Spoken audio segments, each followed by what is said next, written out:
Mas ngetawain aku? Enggak, Ca, aku nggak ketawain kamu. Ini loh, aku baca chat dari Alan.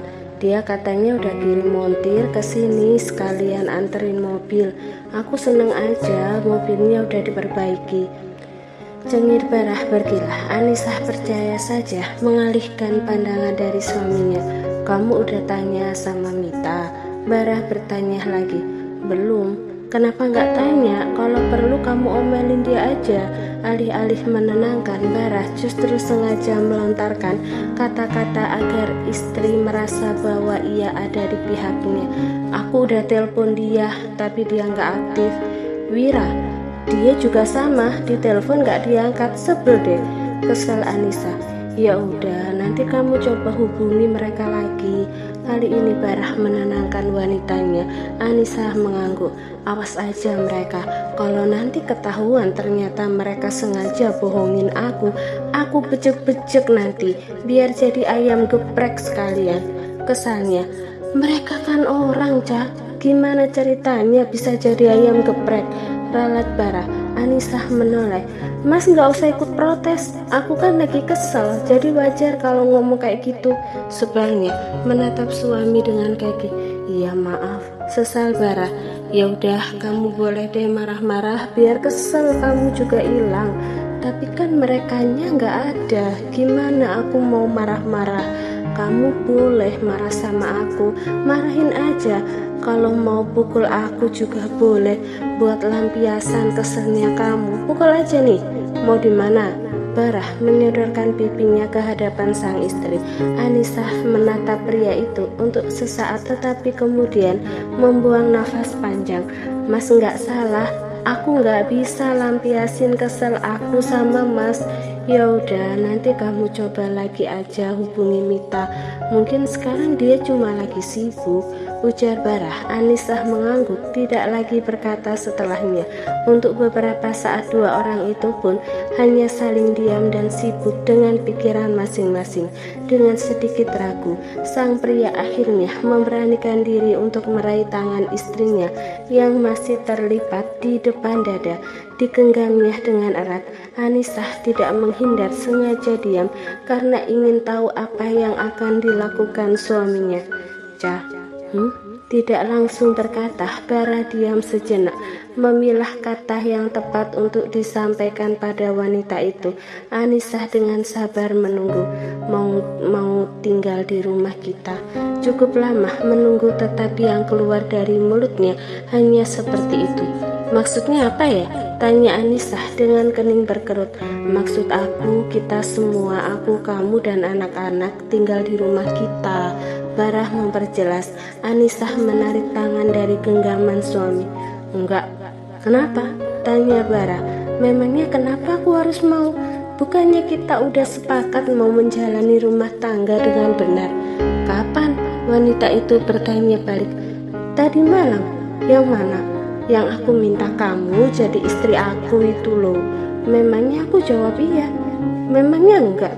Perasaan aku enggak bilang apa-apa deh, saut Anissa. Cah, Barah memelas. Kan betul aku enggak bilang apa-apa.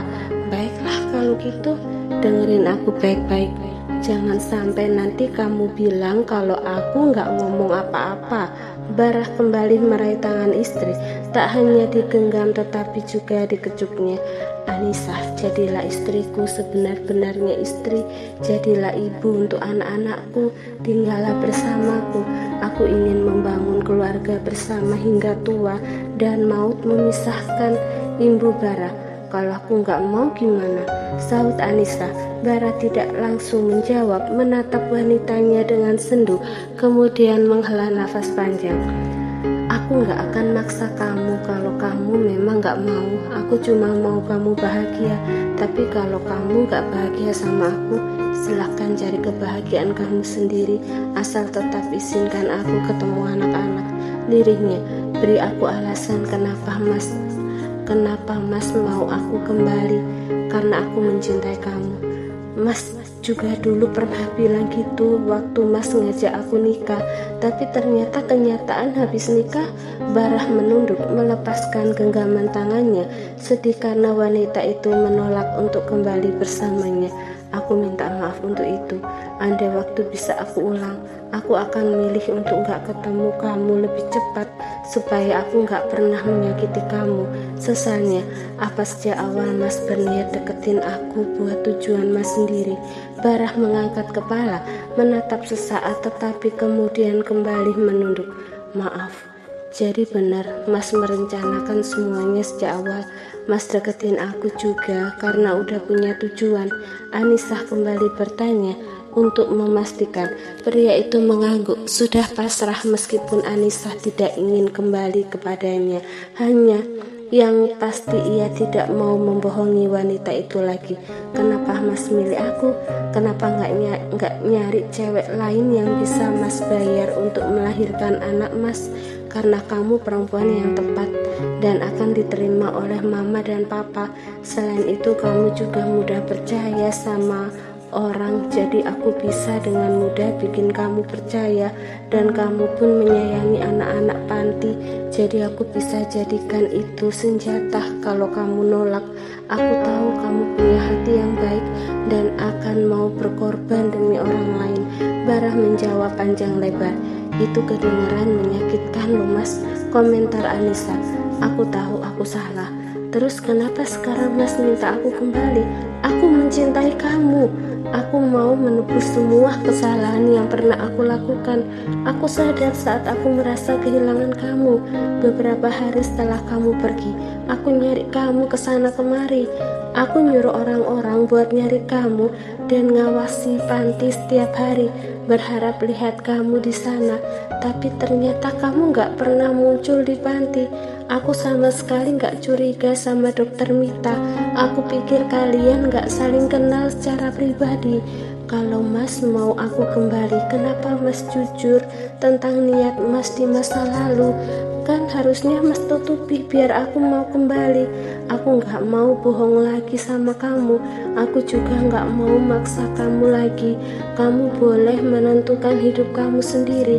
Anissa diam, masih mencerna segala hal yang baru saja ia dengar. Segala tanya yang selama ini mengganggu pikiran kini terjawab sudah. Tetapi ada yang aneh, ia sama sekali tidak merasa sakit hati. Aku minta maaf, Ca. Aku tahu maaf aja nggak cukup, tapi hanya itu yang bisa aku katakan sekarang. Aku nggak mau menjanjikan apapun. Aku nggak mau menyakiti kamu lagi. Kalau ternyata aku nggak bisa menepati janjiku, Barah kembali bersuara ketika Anissa hanya diam. Tapi Mas bisa mendapatkan kesempatan kedua, balas Anissa. Kepala Barah yang sejak tadi tertunduk kini terangkat, menatap tidak percaya pada sang istri. Maksud kamu apa? Kenapa? Apa sekarang telinga Mas juga nggak berfungsi dengan baik? Anissa bertanya balik sambil melempar senyum. Untuk beberapa saat, Barah pun terdiam, mencerna apa yang baru saja istrinya ucapkan. Ini ia yang salah mendengar atau istrinya yang salah bicara? Aku kesempatan untuk memperbaiki semuanya. Terbatah Barah bertanya, ingin memastikan bahwa apa yang ia dengar itu benar. Kamu mau kembali sama aku? Kamu mau maafin semua kesalahan aku? Barah masih tidak percaya, melempar beberapa pertanyaan untuk memastikan karena takut ia salah menyimpulkan ucapan istrinya. Anissa mengangguk seraya tersenyum, tetapi kemudian ia terkejut ketika tiba-tiba suami memeluknya dengan erat. Di detik berikutnya ia tersenyum. Makasih, Ca, aku mencintai kamu sangat, ujar Barah sambil mendekap erat sang istri. Mas, bisa tolong jangan kencang-kencang peluknya, aku bisa mati nanti. Anissa menepuk punggung suaminya. Oh iya, maaf. Barah segera mengendurkan pelukan tanpa melepasnya. Makasih kamu udah mau ngasih aku kesempatan. Aku akan berusaha memperbaiki semuanya, menjadi suami dan ayah yang baik untuk kamu dan juga anak-anak. Tidak mengatakan apapun, Anissa hanya mengangguk dalam pelukan suaminya, hingga beberapa saat kemudian ia menyadari sesuatu. Wanita itu mengurai pelukan, meraih tangan kanan suaminya. Katakan sakit, kok ini nggak kenapa-kenapa? Katanya sakit, kok ini nggak kenapa-kenapa? Menatap curiga dengan mata memicing ke arah suami. Barah pun gugup dan bingung. Ia takut istrinya marah lagi jika tahu ia mengelabui wanita itu tentang keadaan tangannya. Jawab, Mas. Mas bohongin aku.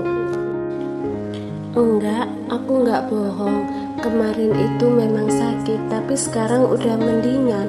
Gila Bara, aku nggak mau bilang sama kamu karena takut kamu nggak bolehin lagi aku di sini.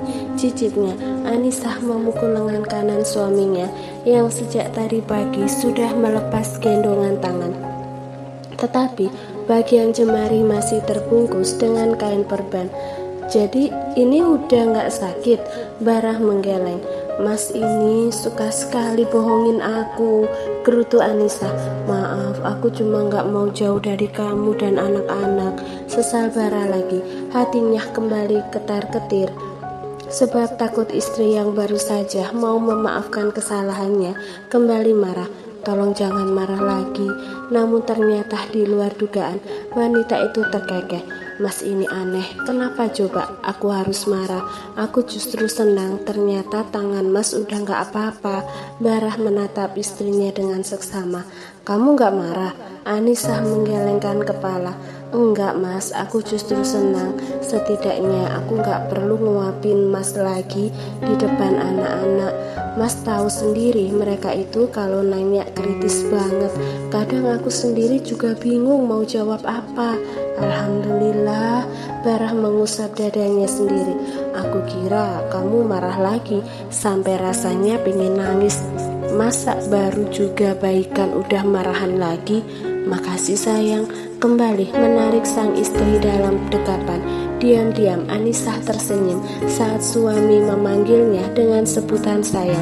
Meski memang bukan untuk yang pertama. Dulu Barah sering memanggil Anisah dengan sebutan seperti itu saat kedua orang tuanya berkunjung ke rumah mereka. Sengaja ia lakukan untuk meyakinkan dua parubaya itu. Tetapi bagi Anisah saat ini panggilan itu terdengar berbeda dengan sebelumnya. Mungkin karena perasaan yang ada di antara mereka kini berbeda, tidaklah seperti dulu. Barah mengurai pelukan, lalu menatap wajah istrinya dengan lekat. Keduanya tangan perlahan membingkai paras cantik itu, mengecup kening wanita itu dengan penuh cinta. Anisah memejamkan mata saat mendapat perlakuan mesra suaminya. Pun saat kecupan suami mendarat di kedua pipi, ia hanya menikmati. Tetapi keduanya terkejut saat tiba-tiba saja mendengar suara bel rumah yang berbunyi di pintu yang menghubungkan antara ruang tamu dan ruang tengah. Astagfirullah, kaget aku, pekik Anissa sambil menjauhkan diri dari suaminya yang juga terlihat terkejut. Mungkin itu montir yang dikirim sama Alan, biar aku buka dulu, ujar Bara. Anissa mengangguk, diam, menunggu di sana sembari meredakan debaran jantung yang berdetak kencang. Kalau aku jantungan mungkin udah tepar juga aku, gumamnya sambil menoleh ke arah atas pintu di mana bunyi bel tadi terdengar. Cukup lama Anisah menunggu di ruang tamu, tetapi sang suami tidak juga kembali. Ia akan mendengar suara orang berbincang di luar rumah. Karena bosan, ia pun akhirnya memutuskan untuk pergi ke kamar. Anisah membuka jendela kamar. Dari tempat itu ia bisa melihat suaminya sedang menemani seorang montir yang sedang mengganti ban mobilnya. Menarik kedua sudut bibir, suara dering ponsel yang terdengar beberapa menit kemudian membuat wanita itu mengalihkan pandangan, beranjak dari sana dan mengambil gawai yang tadi sempat ia letakkan di atas nakas. Akhirnya dia nongol juga, gumam Anisah ketika melihat nama pemanggilan yang tertera di atas layar. Segera menggeser tombol hijau. Halo Ca, kamu tadi telepon aku. Sorry, aku tadi lagi nanganin pasien gawat. Kenapa? Mita bertanya pada temannya. Kenapa katanya? Memangnya kamu gak ngerasa punya salah sama aku? Semprot Anissa dengan sebal. Apaan ini? Kok ujuk-ujuk ngomel deh? Perasaan aku gak ngapa-ngapain. Mita masih belum menangkap kemana maksud dari ucapan temannya itu. Gak ngapa-ngapain kepala kamu. Tadi aku mau kerja ke restoran, tapi Bu Rosi bilang, kamu bilang kalau aku mengundurkan diri, omel Anissa. Bukannya takut ataupun merasa bersalah, wanita di seberang telepon itu malah tertawa terbahak. Oh, kamu udah tahu ya? Maaf Ca, aku sebenarnya mau ngasih kamu waktu itu, tapi lupa. Kamu bikin aku malu aja, tahu nggak? Iya maaf Ca, aku beneran lupa deh, sesal Mita. Bukan soal itu, tapi kamu bikin aku malu karena kesannya aku ngundurin diri dengan gak sopan banget. Bener-bener deh kamu ini. Udah gitu gak bilang juga. Mita menggaruk kepala dengan bibir tersenyum meringis meski Anissa tidak bisa melihatnya. Gak apa-apa Laca, kan sekarang ada suami kamu. Bara juga udah tahu kalau Kean itu anaknya. Kamu gak harus kerja lagi. Minta aja uang buat biaya Kean sama suami kamu yang kaya raya itu. Sekalian minta ganti rugi sama cowok ngeselin itu, cerocos Mita dengan semangat 45. Sayang, kamu ternyata di sini. Aku cariin tadi. Barah tiba-tiba saja muncul sambil memeluk istrinya, melingkarkan kedua tangan. Anissa yang tadi sudah membuka mulut hendak menjawab perkataan Mita, kini fokusnya teralih pada suami. Aku tadi nungguin Mas di sana tapi lama, ya udah aku tinggal aja. Mita yang bisa mendengar dengan jelas suara dari seberang telepon membuka mulut dengan kedua bola mata melebar. Untuk beberapa saat ia masih mencerna hingga, kamu udah baikan sama suami kamu? Bekiknya Anissa yang sempat melupakan bahwa kita masih ada di seberang telepon terkejut. Nanti aku telepon kamu lagi. Dengan segera ia menutup panggilan. Kamu lagi telepon siapa tadi? Tanya Bara, baru menyadari bahwa istrinya sedang bicara di telepon. Mita, Anissa menjawab sambil memutar tubuh menghadap ke arah suami hingga mereka berdiri saling berhadapan. Oh, udah selesai. Udah aku tutup. Mas udah selesai. Udah, montirnya juga udah pulang. Mobil alat juga udah dibawa sama dia, jawab Bara. Memangnya Mas nggak bisa ganti ban mobil sendiri? Bisa, angguk Bara.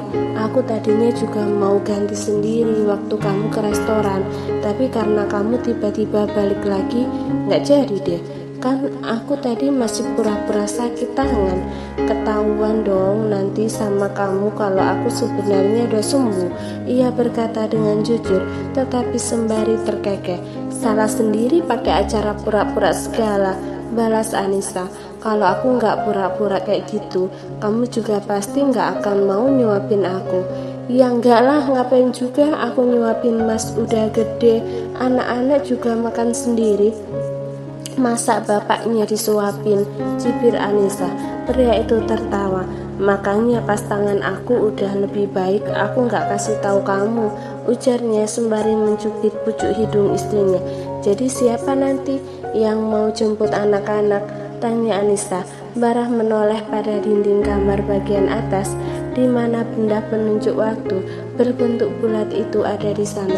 Masih lama mereka pulangnya. Aku tahu Mas, kan pertanyaan aku juga bukan itu. Nanti aku yang jemput aja deh. Kamu tunggu di sini. Tapi kalau kamu mau jemput mereka bareng-bareng juga boleh, sahut Bara. Ya sudah, aku mau masak dulu kalau gitu. Mas istirahat aja. Mama tadi chat aku katanya mau kesini. Kayaknya Mama tahu deh soal kecelakaan kemarin, ujar Anissa. Apa Mas kasih tahu Mama? Kepala Bara menggeleng. Enggak loh, tapi enggak aneh sih. Mama emang suka kepo. Oh iya Mas, Mama bakal marah nggak ya kalau tahu makanan yang waktu itu Mama belikan ternyata malah kita kasih sebagian besarnya? Bara tampak berpikir, semoga aja enggak. Kok Mas kedengarannya enggak yakin gitu sih? Ya kita kan belum tahu mama bakal marah atau enggak. Soalnya belum lihat sendiri reaksi mama waktu tahu kalau makanannya kita kasih ke panti. Tapi aku rasa sih mama enggak marah deh. Anissa menghela nafas panjang. Aku takut mama marah, Mas. Takutnya mama nganggap aku kayak enggak menghargai pemberian mama. Udah sengaja dibeliin malah dikasihkan. Udah, kamu tenang aja. Kalau mama marah nanti aku bantu kamu ngomong sama mama, ujar Bara sambil meraih tangan istri dan mengecupnya. Anissa tersenyum. Makasih Mas, cuma makasih aja, gak ada upah yang lain. Mas juga belum bantu apa-apa, masa udah minta bayarannya duluan?